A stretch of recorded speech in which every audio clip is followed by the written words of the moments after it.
All right, for this next part, we're actually gonna start assembling the filament. For that, we need our pipe that we just drilled the holes in, ceramic cotton from, this stuff actually goes with 3D printers. Sometimes they come with this yellow backing, you just peel that off. 1.5 inch by 3/4 inch ceramic cotton so that it doesn't start on fire. 7 millimeters spring steel clamps, the coil, and a two-port DuPont connector, and you'll see what this is later. All right, started. So we're gonna take our cotton, wipe it around, wrap it around, and take the spring steel. I'm just gonna use this to hold.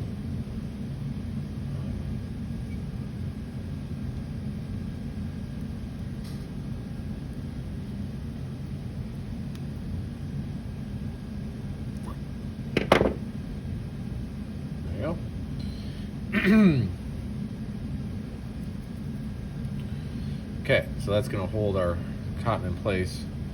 And then now what we want to do is we want to take our coil, we're going to work our coil in there. You want to make sure that the longer wire is towards the shorter end of the tube. And the shorter wire is towards the longer end of the tube. And that's because this is going to have to come up and curve around, because this will actually be the top.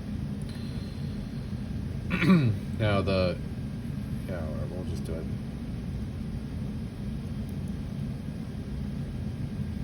Let's see if we can do it. Oh, and that's where this comes into, sorry. Is we actually use, this is just some heat shrink tubing that I wrapped around the cotton and then heat shrunk just a little bit. And that seems to help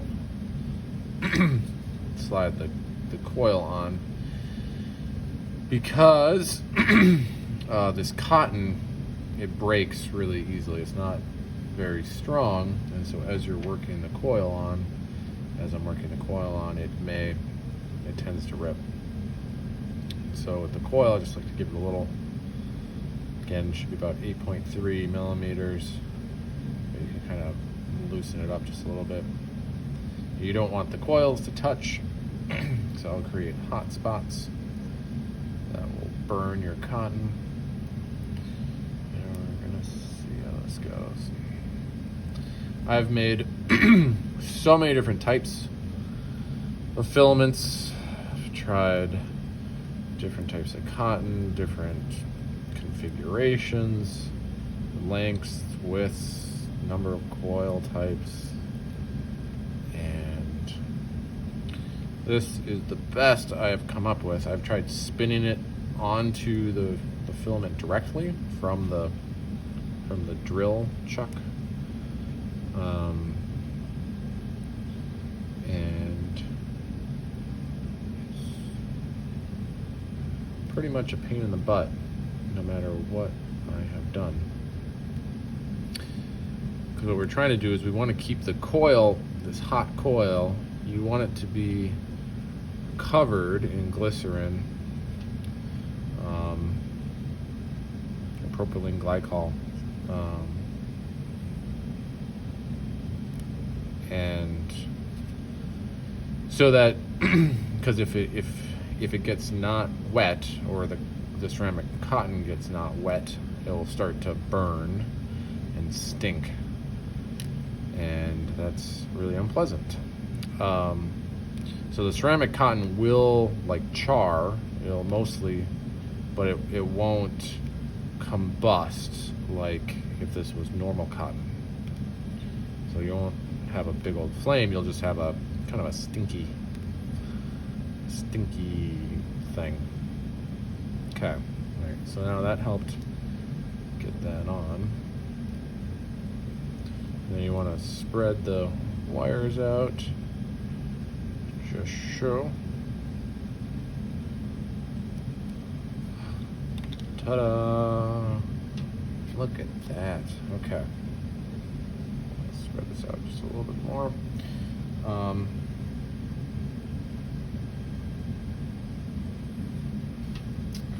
Alright, now I'm going to slide this other spring clamp on over the brass part, and it helps to line up where there's that joint with the clamp. Put that where the brass is. It helps relieve some of the pressure.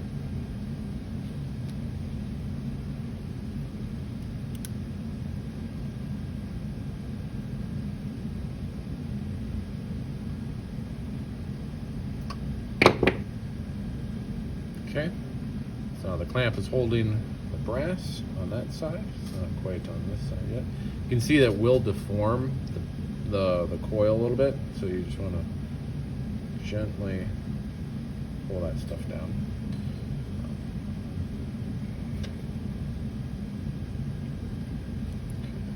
Throw this one back to push.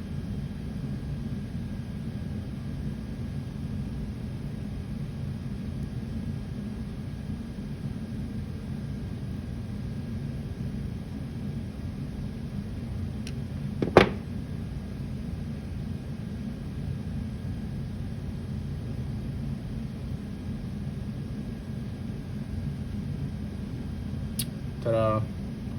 Look at that coil. So it's clamped and centered on those holes. There we go. Alright, now that we have our wire, you want to just double check that the coil is in contact with the cotton. You don't want to see like a loop it rising off the cotton, because again the wire will get too hot. And then you're going to take the long, the 10 centimeter wire, and we're going to bend, actually before I even do that, sorry, we're going to put the DuPont prongs on it.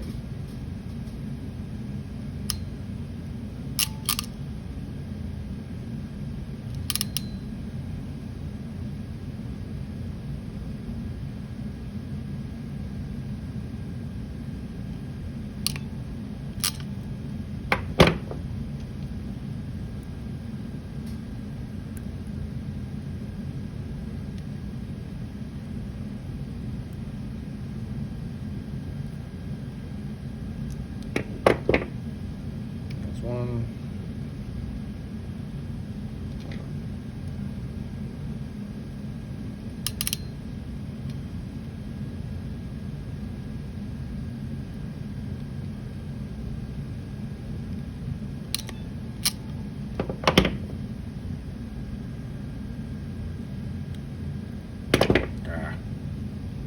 Okay, fine.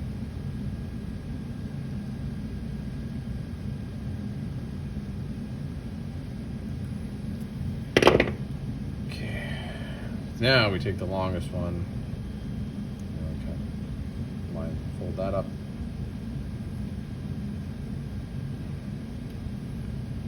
slide a DuPont connector,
okay, there we go.